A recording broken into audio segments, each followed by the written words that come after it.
Harry, congratulations on the film. I saw it at the London Film Festival. Coincidentally, I also saw Only You, your previous film, at the London Film Festival in 2018. So 2 stories about love, but from completely different ends of the spectrum. Was that actually one of the reasons why you wanted to tell this particular story? Kind of, I guess. I mean, I kind of, I wanted to continue to think about the pressures that women are under. I guess there's a kind of connection with Only You, that there's in Only You, it's a portrayal of, for me, you know, of love and relationships, and something we would all like to have possibly. But in this, I was kind of undercutting it and saying, you know, we are sort of delivered this lie that says that, you know, happiness is only going to come in one package, and that's in, you know, the man of our dreams coming in charging in on his horse and saving us from what life has to throw at us, and the pressure to be a couple, to have children, to be sort of normal. I mean, it's interesting, like I'm researching at the moment for a period piece, and, you know, a woman of 40, if she wasn't in a relationship, she became a nun, or she was seen as a sorcerer or a witch. It's like, of course we're not in that situation anymore, but I think there's the remnants that you know, in the way that we look at women, you know, still now, which seems extraordinary. Yeah, I think you're an outsider if you don't follow the conventional routes, and I think that, you know, that's something I was thinking about in Only You as well.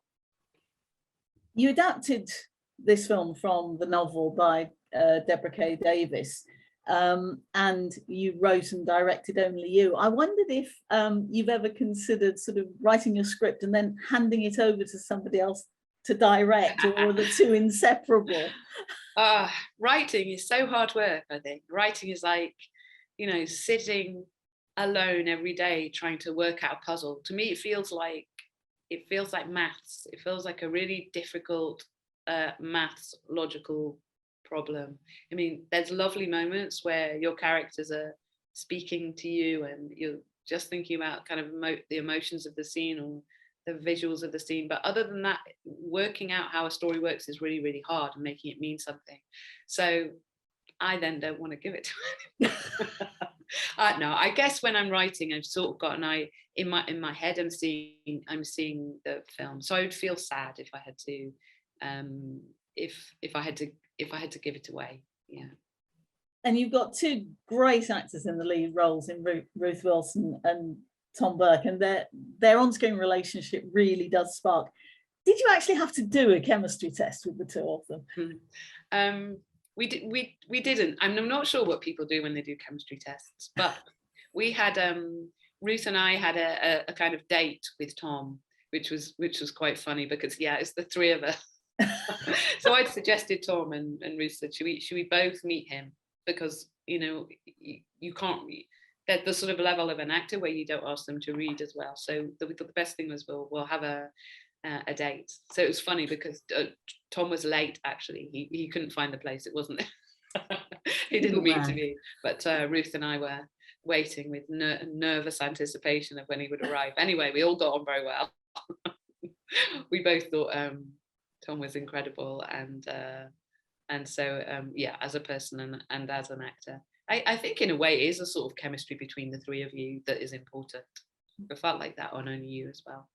And Ruth's a producer as well on the film, so I wondered what it was like collaborating with her in that way, as well as directing her.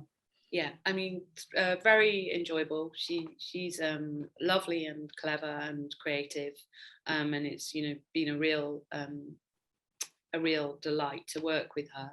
I think it was harder for Ruth in a way than for me. I think for Ruth, she was part of the development of the project, and, you know, was kind of, you know, involved in knowing what was going on during location scouting, etc. And then she had to kind of take that hat off and then become Kate. And I think for me, my challenge was saying, you know, making sure she wasn't having an overview of the story. We talked a lot about that she was Kate in the moment. She wasn't she wasn't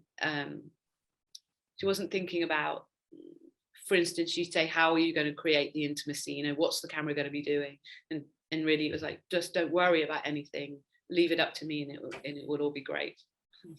You know, but just so she didn't feel the weight of that responsibility, and she could just be the character. Now, the film's been shown at several other film festivals as well as London. Did you get a chance to see it with an audience? Because I wondered how they responded, and specifically how the men responded as opposed to how the women responded. I've only actually watched the film in Venice, which was an odd audience, I think, to watch them with, because lots of people weren't English speaking, and I was so nervous that I can't really remember anything. It's interesting, actually, at Venice, once again, when we had lots of kind of back-to-back interviews afterwards, and a lot of the guys came in and said, before we started the official interview, I really related to this, you know, that they were, as Kate, actually. Yeah. I had a couple of weird conversations with guys who were like, a bit like, I would never, there was something about the vulnerability that it exposes that makes some men, I think, feel deeply uncomfortable. Something about showing a man being manipulative that makes men feel deeply uncomfortable. And that's only cropped up in sort of a couple of kind of Q&A questions, maybe. But yeah. So what are you hoping people will take away from the film then? Quite a lot, actually. Quite a lot, but I think really it's about, you know, becoming your authentic self, becoming your true self, feeling like you don't need someone to complete you, kind of debunking that myth. Yeah, I say sort of embracing what life hands you, and not feeling like you have to fit in with a sort of conventional stereotype of what you should be doing at what age and when and how.